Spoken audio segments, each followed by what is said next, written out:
आज यहाँ गौरैया जिस गांव में हम बैठे हुए हैं वहां पर समता सम्मेलन के माध्यम से अपना दल के बैनर पे हम सिर्फ ये संदेश और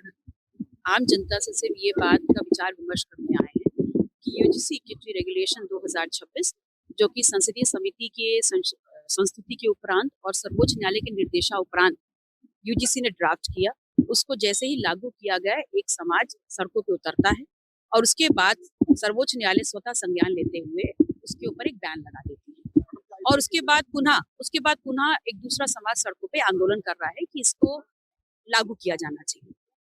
बात सिर्फ इतनी सी है कि भारतीय जनता पार्टी जिनके लिए सत्ता ही सिद्धांत है, उन्होंने बड़ी सोची समझी रणनीति के तहत पहले इतना लचर अध्यादेश बनाया जिसमें स्वयं उनका वकील उसको सर्वोच्च न्यायालय में स्टैंड नहीं कर पाए। उसके बाद दूसरा समाज सड़कों पर उतरता है। सिर्फ इसका उद्देश्य क्या था? उद्देश्य ये था कि समानता के भाव को बढ़ावा देने के लिए तमाम उच्च शिक्षा संस्थानों में इसको लागू करना चाहिए। और इसलिए लागू करना चाहिए क्योंकि सर्वोच्च न्यायालय इस बात की संस्तुति कर रहा है, क्योंकि इस बात का एक्सेप्टेंस यूजीसी दे रहा है, भारतीय जनता पार्टी की केंद्र की सरकार दे रही है कि तमाम उच्च शिक्षा संस्थानों में जो वंचित समाज है, जो अनुसूचित जाति है, जनजाति है, आदिवासी समाज है, पिछड़ा समाज है, उनके खिलाफ जो जातिगत शोषण और भेदभाव हुआ है वो 118% की बढ़ोतरी देखी गई है।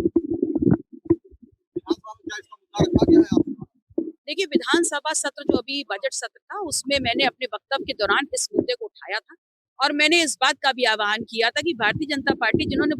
बड़ी सोची समझी रणनीति के तहत इसको इस प्रकार से किया है कि दो वर्ग आज लड़ रहे हैं आपस सड़कों में, एक बड़ी खाई बन गई है जिसको बहुत ही शांतिप्रिय तरीके से लागू करते हुए इसमें जो भी संशोधन की गुंजाइश रहती इसको किया जा सकता था। तो भारतीय जनता पार्टी ने एक बड़ा तनाव फैला दिया है सड़कों पर और स्वयं भारतीय जनता पार्टी कुछ दिनों बाद तमाम लाभ हानि के वोटों का आंकलन करने के बाद इसको स्वतः लागू करेगी।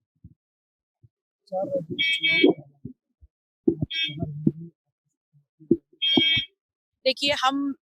एक राजनीतिक संगठन है, निश्चित तौर पर एक बड़ी भूमिका में रहेंगे, लेकिन फिलहाल जिला पंचायत चुनाव और जो उत्तर प्रदेश की राजनीति है जहां से देश की राजनीति का निर्धारण होता है, उसके विधानसभा का भी लगभग 1 से कम साल का वक्त रह गया है और ऐसे में हमारा फोकस पूरी तरह से उत्तर प्रदेश पे रहेगा। हम ये चाहते हैं कि यूजीसी के मुद्दे को लेकर के, जातिवार जनगणना के मुद्दे को लेकर के जहां तक हमारी पहुंच हो सके इस दौरान हम लगातार लोगों के बीच में संपर्क में रहें और अपनी बात को उठाएं।